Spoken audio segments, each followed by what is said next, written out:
Jewelleries లో gratitude sale March 8 నుంచి 11 వరకు flat 50% of on VA.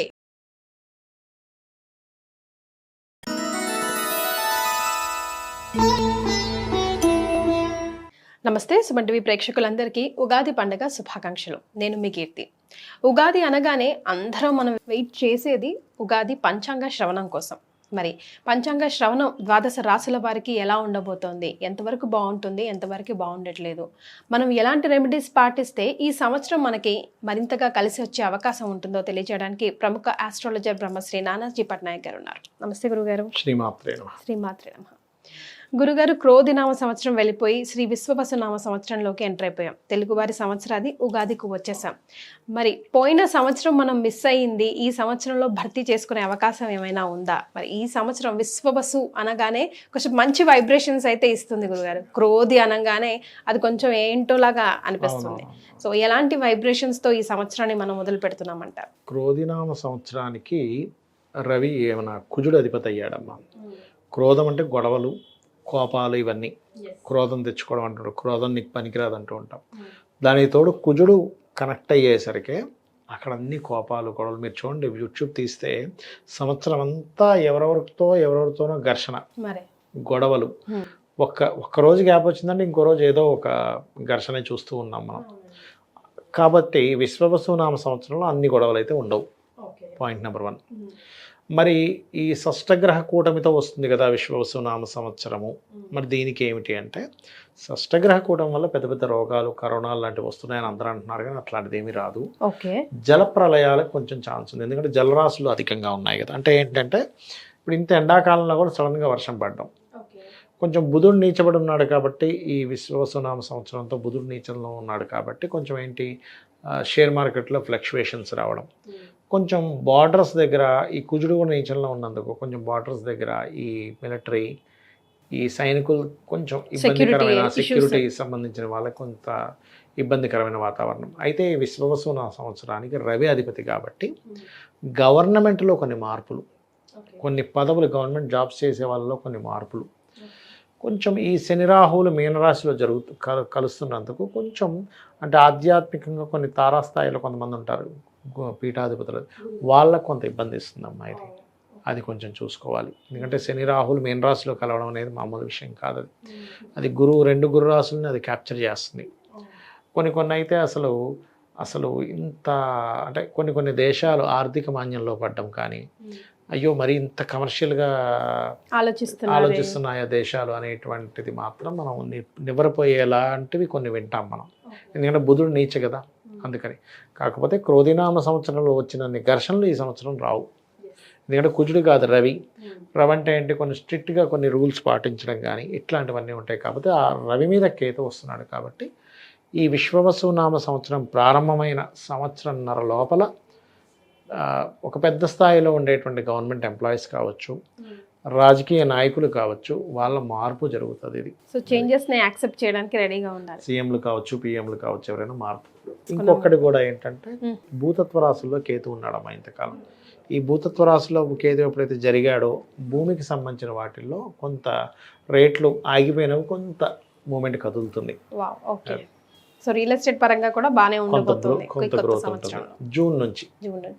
So ఇది ఇన్ జనరల్గా తెలుసుకున్నాం కదా గురుగారు. ఇప్పుడు ద్వాదశ రాశుల్లో భాగంగా ఒక్కొక్క రాశి వారికి ఎలా ఉండబోతుంది, ఆదాయం పరంగా కానివ్వండి, వ్యయం పరంగా కానివ్వండి, అలాగే రాజపూజ్యం అవమానం కూడా ఎలా ఉండబోతుందో తెలుసుకుందాం. రైట్. సో ముందుగా ఉగాది పంచాంగ శ్రవణం స్టార్ట్ చేయాలంటే మేషరాశితోనే స్టార్ట్ చేద్దాం గురుగారు. మరి మేషరాశి వారికి ఆదాయం కానివ్వండి, మరి రాజపూజ్యం కానివ్వండి, అవమానం కానివ్వండి, అండ్ అలాగే ఇన్కమ్ కూడా ఎట్లా ఉందో తెలుసుకుందాం. వీళ్ళకి ఆదాయం 2, అంటే మనం ఏ పంచాంగం తీసుకున్నా అందరూ చూసేది ఇదే. ఆదాయం ఎంత ఉంది, వ్యయం ఎంత ఉంది. ఆదాయం 2, వ్యయం 14గా ఉంది వీళ్ళకి. అని భయపడాల్సిన పని లేదు. నేనేమంటానంటే ఈ లెక్కలు చూసి భయపడకండి. మీ జన్మజాతకంలో మహాదశ నడుస్తుంది, ఈజ్ మోస్ట్ ఇంపార్టెంట్. మీకు ధనాన్ని ఇచ్చే మహాదశ నడుస్తే ఇక్కడ 2 కాదు కదా, 1 చూపించినా మీకు ఏమీ నష్టమే ఉండదు. కాబట్టి 2, 14 ఉన్నంత మాత్రం భయపడాల్సిన పని లేదు. దీన్ని మనం పెంచుకోవచ్చు. ఎలా అంటే ఆదాయం 2 ఉంది, వ్యయం 14 ఉంది. కాబట్టి వ్యయాన్ని తగ్గించుకోవాలి. మేషం వారికి 12వ స్థానంలో అధిక గ్రహాలతోనే ఈ సంవత్సరం ప్రారంభమవుతుంది. కాబట్టి ఆ వ్యయము, ఇంట్లో పెట్టే ప్రతి ఖర్చు మీరు పెట్టుకుంటూ వెళ్ళారనుకోండి, వ్యయం అనేటువంటిది తగ్గుతుంది, గుర్తుపెట్టుకోండి. ఓకే. అలాగే 12వ స్థానంలో అధిక గ్రహాలు ఉన్నాయి. 12వ స్థానంలో అధిక గ్రహాలతో ప్రారంభం అవుతుంది మీకు సంవత్సరం. కాబట్టి కాస్త విదేశాలకు వెళ్ళే ఛాన్సెస్ కూడా ఇస్తుంది 12వ స్థానంలో అధిక గ్రహాలు ఉండడం వల్ల. మరి జయం తగ్గాలంటే ఏం చేయాలి అంటే, మీకు 12లో ఉండే అధిక గ్రహాలు ఉన్నాయి కాబట్టి ఏదైనా ఆలయానికి వెళ్ళి అక్కడ సేవ చేయడం, గోవులకి బెల్లము ఇట్లాంటి పదార్థాలు తినిపించడం. సహజంగానే మేషం వరకు ఏలినాటి శని ప్రారంభం కూడా అవుతుంది కాబట్టి ఇన్వెస్ట్మెంట్స్ చేసేటప్పుడు కాస్త చూసి ఇన్వెస్ట్మెంట్స్ చేయండి. అదొకటి.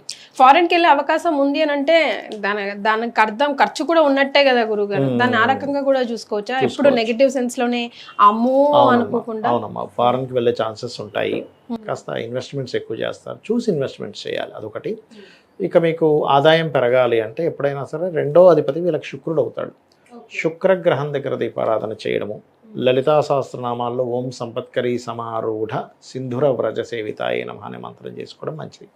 ఇక అదేవిధంగా రాజ్యపూజ అవమానం కనుక తీసుకుంటే 5, 7గా ఉంది. అంటే మనల్ని మెచ్చుకునే వారి సంఖ్య 5 ఉంటే మనల్ని ఎప్పుడు తప్పు పడదామని చూసే వాళ్ళ సంఖ్య 7గా ఉంది. కాబట్టి ఏంటంటే 5, 7 అంటే ఏమిటి, మీకు మనల్ని మెచ్చుకునే వాళ్ళ సంఖ్య కొంచెం 2 పాళ్ళు తక్కువగా ఉంది. కాబట్టి ఎప్పుడైనా రాజ్యపూజ్యం ఎలా వస్తుందంటే, మనం దశమస్థానం బలంగా ఉంటే రాజ్యపూజ్యం అనేటువంటిది మనకు వస్తుంది. అంటే ఏంటి, దశమాధిపతి మేషం వారికి శని. అంటే కాస్త వీళ్ళకి ఎట్లాగో ఏలినాటి శని కూడా ప్రారంభం అవుతుంది కాబట్టి ఓం అనాకలిత సాదృశ్య చుబుకశ్రీ విరాజితాయే నమః చేయడం మంచిది. ఏలినాటి శని ప్రభావం తగ్గుతుంది. మనం ఇప్పుడు లలితా సహస్రనామాల్లో ఉంటుంది ఓం అనాకలిత సాదృశ్య చుబుకశ్రీ విరాజితాయ నమః. మరి అవమానం తగ్గాలి అంటే విష్ణు సహస్రనామాలు వింటూ ఉండాలి. ఇది ప్రధానంగా చేయాలి. అయితే వీళ్ళకి ఈ సంవత్సరం గురువు 3లోకి వెళ్తున్నాడు కాబట్టి, 2లో ఉండే గురువు 3లోకి వెళ్తున్నాడు కాబట్టి కొన్ని కొత్త కమ్యూనికేషన్స్, కొత్త పరిచయాలు కానివ్వండి, కొత్త అగ్రిమెంట్స్ కానివ్వండి, ఇట్లాంటి వాటికి బాగుంటుంది. అది మెయిన్గా చూసుకోవాలి. ఇక వీళ్ళకి మిగతా అంశాలు కనుక చూసుకున్నట్లయితే ఈ సంవత్సరం గృహయోగం ఉందా లేదా అని చెప్పి చూసుకున్నట్లయితే కొత్త గృహాలు కొనుక్కోవడము, కొత్త స్థలం కొనుక్కోవడం లాంటివి చేస్తారు మేషరాశి వారు.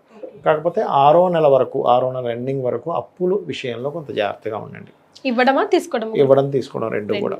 అయితే ఈ మేషరాశి వారికి ఈ సంవత్సరం కుజుడు నీచంలో ఉంటున్నాడు ఒక 2 నెలల పాటు. ఏప్రిల్, మే మాసాల్లో కొంచెం నీచంలో ఉంటాడు కుజుడు. సో ఈ ఏప్రిల్, మే మాసాల్లో ఈ 2 నెలలు కూడా కాస్త వీళ్ళు ఏదైనా సరే ల్యాండ్కి సంబంధించిన విషయంలోని డీల్స్ చేసేటప్పుడు ఆ ల్యాండ్ పర్ఫెక్ట్గా ఉందా లేదా, ఏదైనా దోషం ఉందా, వాస్తు దోషాలు ఉన్నాయా, లేనట్లయితే వాహనం మీద వెళ్ళేటప్పుడు స్పీడ్గా వెళ్ళడం చేయకూడదు. కొంచెం ఎడ్యుకేషన్ విషయంలో కూడా కొంచెం రాంగ్ డెసిషన్స్ తీసుకోవడం చేస్తూ ఉంటారు. అది. ఇక ఉద్యోగరీత్యా జనరల్ గా కుజుడు నీచంలో ఉంటే మనకి ఎలాంటివి సింప్టమ్స్ కనిపిస్తుంటాయి? సర్వసాధారణంగా అమ్మ కుజుడు నీచంలో ఉన్నాడు అనుకోండి, 4th హౌస్ కాబట్టి ల్యాండ్ ఇష్యూస్, ల్యాండ్స్ మీద చూసుకోవాలి ఒకటి. చతుర్థ స్థానం కాబట్టి వాహన సంబంధించిన విషయాల్లోని ఈ 2 విషయాలు మెయిన్గా చూసుకోవాలి. అది చంద్రస్థానం అయింది కాబట్టి తల్లిగారి ఆరోగ్య విషయంలో. ఇప్పుడు అలాగా అవమానం ఎక్కువ ఉంది కదా, వీళ్ళు అనవసరంగా వేరే వాటిలో ఇన్వాల్వ్ అయ్యి అనవసరంగా కొంత అవమానం పడడం అనేది ఇస్తూ ఉంటాడు.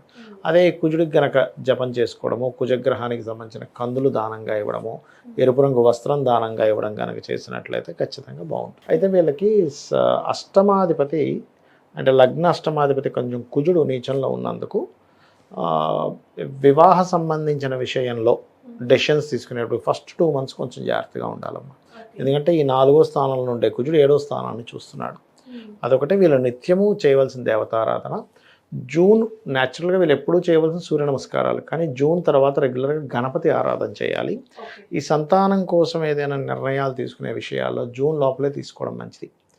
జూన్ తర్వాత ఏంటంటే కొంచెం సంతానం విషయంలో కొంచెం దూరంగా ఉండడం, సంతానంతో కొంచెం ప్రెగ్నెన్సీ లేడీస్ జూన్ తర్వాత కొంత జాగ్రత్తగా ఉండాలి. రాజకీయ నాయకులకి అయితే మేషరాశి వారికి ఏలినాటి శని మంచిది. ఎందుకంటే రాజకీయ నాయకులు ఎవరైనా సరే మేషం వారికి ఏలినాటి శని చాలా మంచిది, గుర్తుపెట్టుకోండి.